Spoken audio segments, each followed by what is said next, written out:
desenvolvimento das terras que hoje conhecemos como Minas Gerais teve início no século XVI.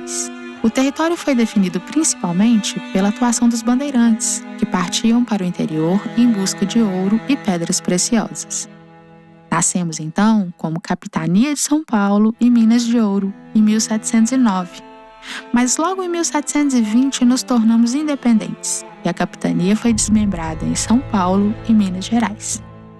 Minas, essa senhora de 300 anos, já nasceu dotada de um espírito inovador, empreendedor e modernizador pungente, assim como sua capital, Belo Horizonte.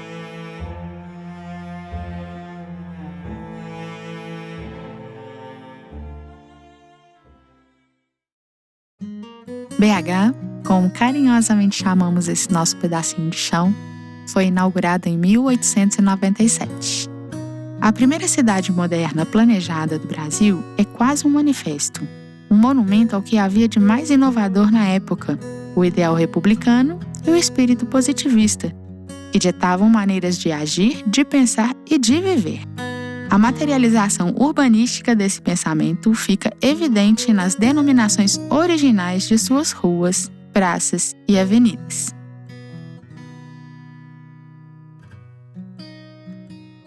O trajeto escolhido para o nosso percurso de hoje é extremamente significativo nesse sentido. Partiremos do Parque Municipal Américo René de Anete, daremos uma paradinha no Automóvel Clube, construído posteriormente ao período que vamos destacar, mas também muito importante para enriquecer a temática que abordamos hoje. Seguiremos então pela Avenida João Pinheiro, destacando a edificação localizada no número 164, o Museu Mineiro, o Arquivo Público Mineiro.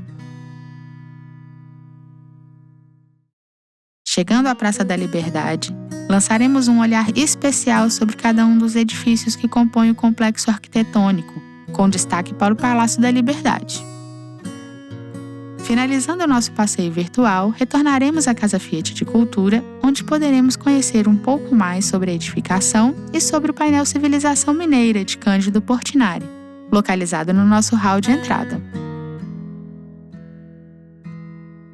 Eu sou Clarita Gonzaga, coordenadora do Programa Educativo da Casa Fiat de Cultura, e vou acompanhar vocês nesse passeio virtual por esse pedacinho tão representativo da nossa cidade e das aspirações do nosso estado. Bora?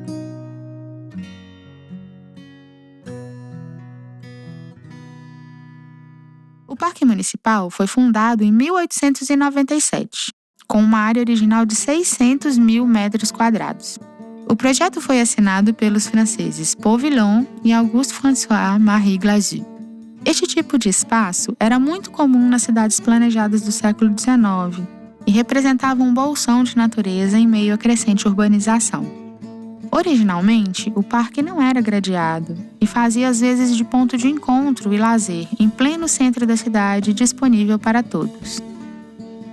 Com o crescimento da cidade, o parque teve sua área reduzida em mais de 2/3.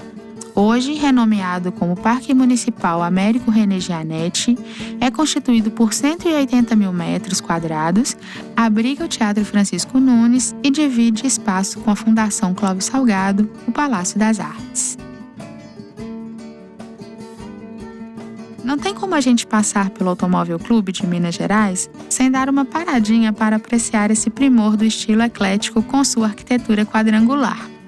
O edifício fica na esquina das avenidas Afonso Pena e Álvares Cabral.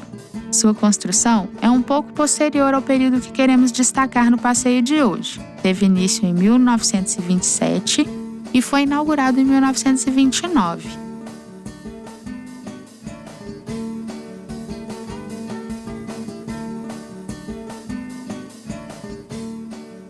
A estrutura em 4 pavimentos e os detalhes da fachada já prenunciam a verticalização e a estilística que viriam a definir a arquitetura urbanística das décadas de 1930 e 1940, com o estilo Art Deco. Agora estamos na Praça Afonso Arinos e vamos iniciar o nosso percurso principal, que fala da materialização urbanística de um ideal de cidade e estado.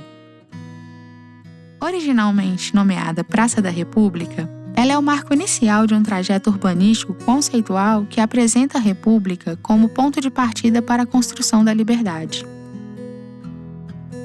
Localizada entre a Rua da Bahia e as avenidas João Pinheiro e Augusto de Lima, atualmente a praça abriga a Faculdade de Direito da UFMG e serve de referência para encontros e manifestações estudantis. Dando continuidade ao nosso passeio, seguimos pela Avenida João Pinheiro, cujo nome original era Avenida Liberdade, contribuindo para a construção do ideário republicano. A edificação, localizada no número 164, é uma construção de 1897, ano da inauguração da cidade de Belo Horizonte. O projeto é do arquiteto Luiz Olivieri, que fazia parte da comissão construtora da capital. A edificação passou por diversas intervenções, que ficam evidentes ao olhar, mas o estilo eclético de forte influência neoclássica permanece. Também em estilo eclético, o Museu Mineiro atualmente integra o Circuito Liberdade. Esta edificação foi construída no final do século XIX e foi residência do então secretário da Agricultura do Estado. Posteriormente, abrigou o extinto Senado Mineiro, a Pagadoria Geral do Estado e a Inspetoria Geral de Finanças. Em 1977, tornou-se sede do Museu Mineiro e foi finalmente inaugurado em 1982. O Arquivo Público Mineiro foi criado em 1895, ainda em Ouro Preto. Foi transferido para Belo Horizonte em 1901. Em 1938, sua sede foi finalmente fixada em uma casa imponente localizada na Avenida João Pinheiro, número 372, endereço atual. A edificação foi projetada pela Comissão Construtora em 1897, como residência do secretário de Finanças.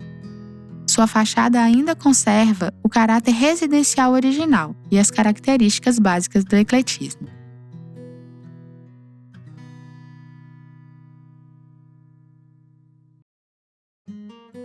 O complexo paisagístico e arquitetônico da Praça da Liberdade sintetiza os estilos que marcaram a história de Belo Horizonte, com evidente destaque para o ecletismo de influência neoclássica.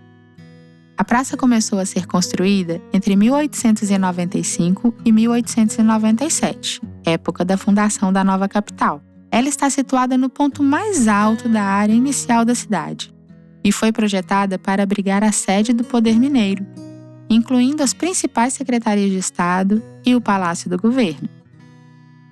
Ao longo dos anos, o conjunto foi sendo modificado, sempre em consonância com os estilos mais marcantes de cada época.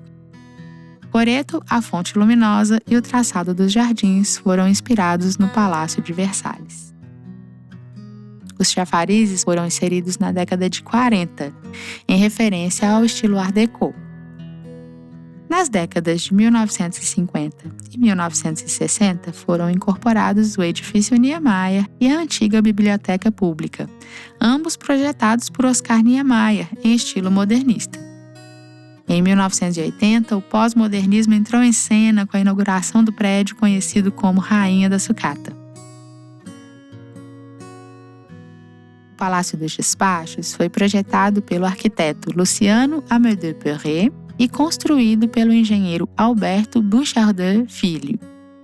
Ele foi inaugurado em 24 de outubro de 1967, durante a gestão do governador Israel Pinheiro. O palácio foi construído originalmente para abrigar as funções administrativas do Estado, quando o espaço do Palácio da Liberdade se tornou insuficiente para acomodar o corpo de funcionários. A Casa Fiat de Cultura ocupa o edifício do Palácio dos Despachos desde 2011. Abriu suas portas ao público em 2014 com a exposição Barroco Itália Brasil, Prata e Ouro na Casa Fiat de Cultura, após adequação do espaço interno e restauro do painel Civilização Mineira, de Cândido Portinari, que ocupa o hall de entrada. O espaço integra hoje um dos mais expressivos corredores culturais do país, o Circuito Liberdade. Mais de 2,5 milhões de pessoas já visitaram suas exposições e 400 mil participaram de suas atividades educativas. fachada da Casa Fiat de Cultura abriga o painel Civilização Mineira, de Cândido Portinari, que data de 1959 e trata da transferência da capital de Ouro Preto para Belo Horizonte. Marca definitivamente a superação do passado colonial e indica aspirações para um futuro republicano alinhado com as mais modernas referências internacionais. O painel está dividido em duas seções. A primeira fica no canto esquerdo do quadro e traz a representação de uma cidade tipicamente colonial, com seus casarios, os telhados marcados, várias igrejas pontuadas, o terreno montanhoso.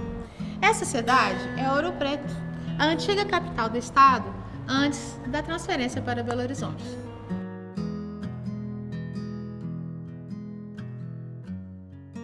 A segunda seção ocupa quase 2/3 da direita do quadro.